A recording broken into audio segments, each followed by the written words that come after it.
Hi, everyone. I'm your host, Patty Giarrusso, and this is Let's Talk Pets on Society Bites Radio. Today, we welcome to the show Detective Holly Combee from the Manatee County Sheriff's Department.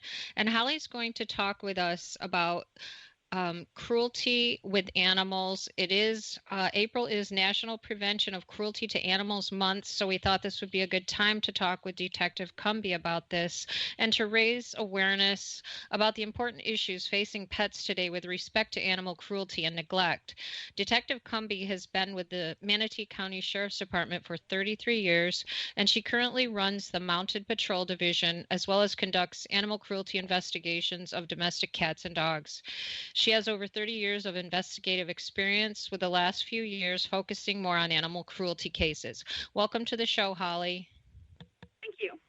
Yeah, so being that April is National Prevention of Cruelty to Animals Month, I wanted to have you on the show because you and I have had some cases that we've worked together regarding neglect and mostly neglect cases. So I thought it would be important for you to help the audience understand and, explain to them what they should do, whether they live here in Manatee County or across the United States. What would they do if they thought or suspected animal cruelty? Well, locally, and obviously I can only speak to locally, but this probably rings true almost any location. Locally, we prefer that folks report suspected abuse to the Animal Services Division here at Manatee County. And locally, wherever people live, I'm sure there's an Animal Services component of local government. And the reason we prefer they go there first is twofold. They're in a position, they have the equipment and the ability to take custody of any animal that needs to be removed from a situation, and they have the ability to transport those animals safely, whereas your deputy on the street, your local law enforcement, does not have that option. We don't have anywhere to house the animals, and we don't have necessarily the ability to transport them safely. In addition, your local animal services component, those people are specifically trained to investigate animal neglect or animal cruelty charges, whereas your local law enforcement officer probably doesn't have any specific training in that aspect. That said, if that fails or doesn't work out, there is always an option of calling your local law enforcement agency and seeing if they will intervene. Okay, so when is it that you get involved after Animal Services takes custody, and then once they deem that it is truly a neglect or cruelty case, then they get you involved? Is that how it works in Manatee County? Yeah, correct. Essentially, they will contact me if they need some assistance with an investigation, if it's going to be more in-depth than they can handle, or if there's actually dealing with suspects or a possible arrest needing to be made, things like that. Mm-hmm. They also will call if they are on the scene of somewhere, if they've been notified and they need law enforcement assistance, they will reach out to law enforcement through the dispatch centers and get an on-duty law enforcement officer to come right out to the scene and assist them. The other ways I have become involved in cases is people have reported it directly to law enforcement, or I've had organizations reach out to me because they know I do these types of investigations. And on occasion, I have just initiated a report myself. Mm-hmm. But as a general rule, the preferred method for people would be to first go to their Animal Services Division for the reasons I explained in the beginning. Mm-hmm. Yeah, I get a lot of requests sent to me, emails, text messages, etc., asking, what do I do? And I guess one of the important things about this that we're talking about would be what is truly considered something that Animal Services or a police officer would really investigate, because a lot of times they're not truly neglect cases, but it's hard for the public to determine what is one and what isn't one. Is there an easier way or some way you can describe to the public, what to look for or what might be truly considered neglect, I guess? Well, yeah, you're right. A lot of people different things are neglectful or abusive in different people's eyes. What may be my standard of care for an animal may not be somebody else's standard of care. And what we have to follow through with law enforcement is we have to follow Florida Statute 828.12, which is cruelty to animals. So while there are a lot of things that are obvious to people that would be animal neglect, a wounded animal, an animal being beaten, an animal thin because it's starved, animals confined in improper shelter, things like that. Sometimes we do get complaints from people that they feel are neglect or abuse of a more subtle nature because they just don't see that as the way they would properly care for an animal. And just because it's not my standard for how I would treat an animal doesn't necessarily make it criminal abuse or neglect. Like I said, we have to follow Florida State Statute 828.12, which people can look up online if they ever wanted to refer to it. Mm-hmm.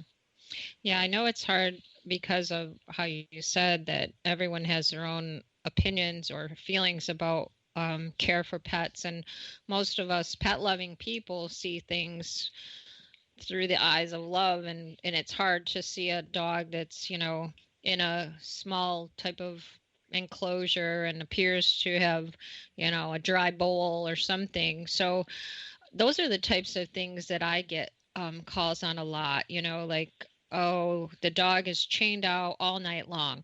And I don't think in Florida that is allowed unless there is somebody present with them. Is that correct?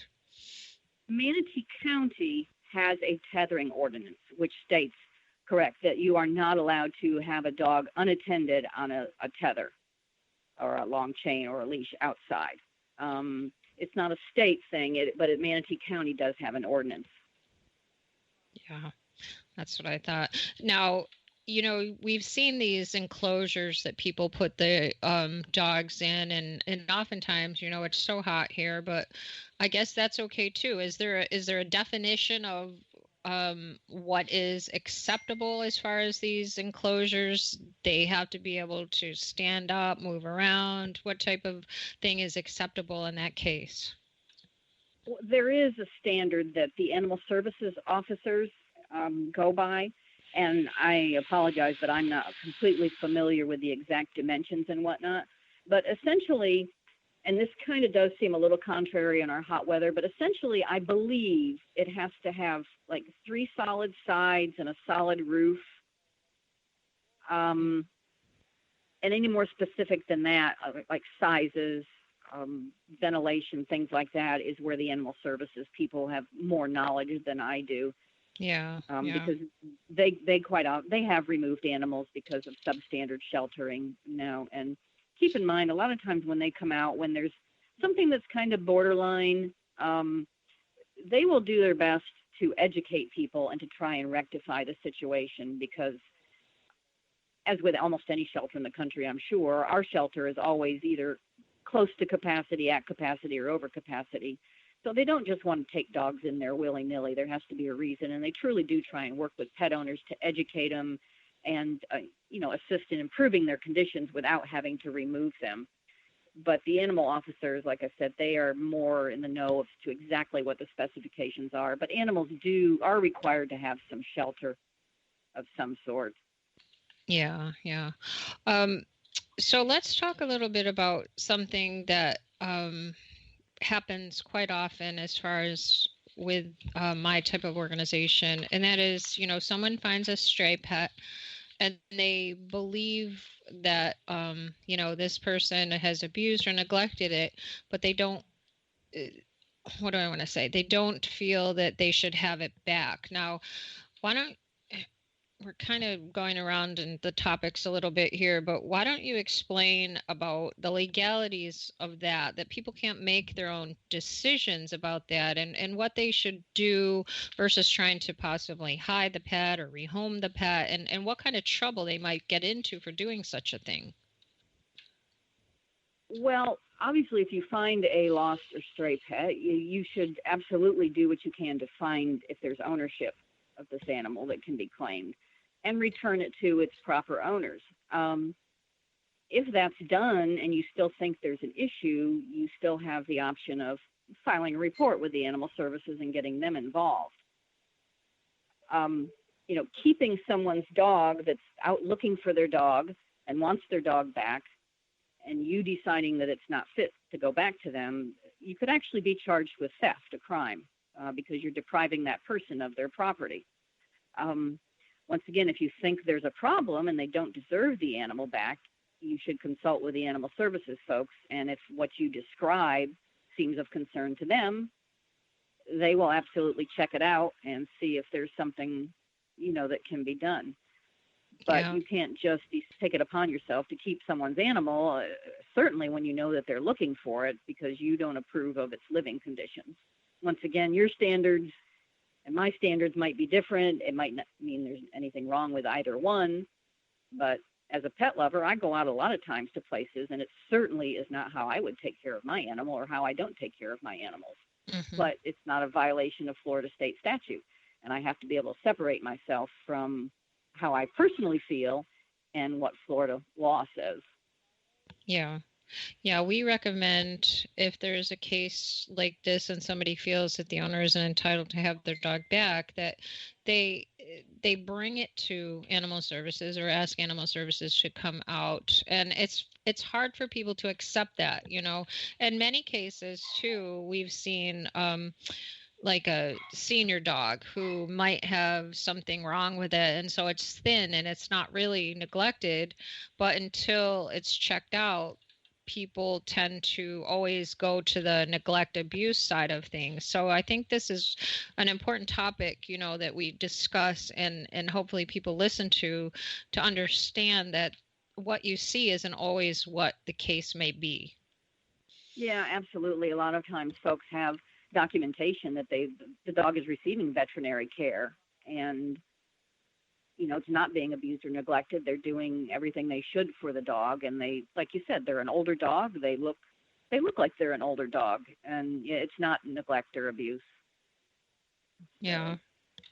So what do you think is an important thing to tell people that might consider maybe their neighbor's dog, they think it's being abused? You don't want them to confront the person.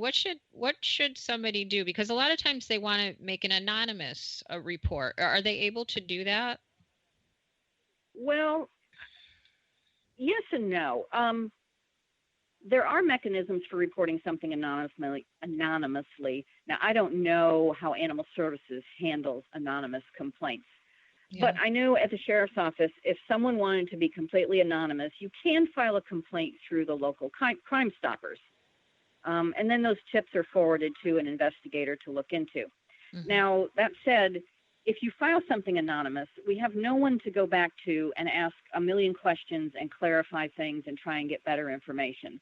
So it oftentimes is very difficult to follow up on something like that, because if I get a complaint that somebody's got something going on in their house and I go bang on the door and they answer the door and say, oh, no, everything's great here, unless I can see in that house and see something, I have no reason to go any further.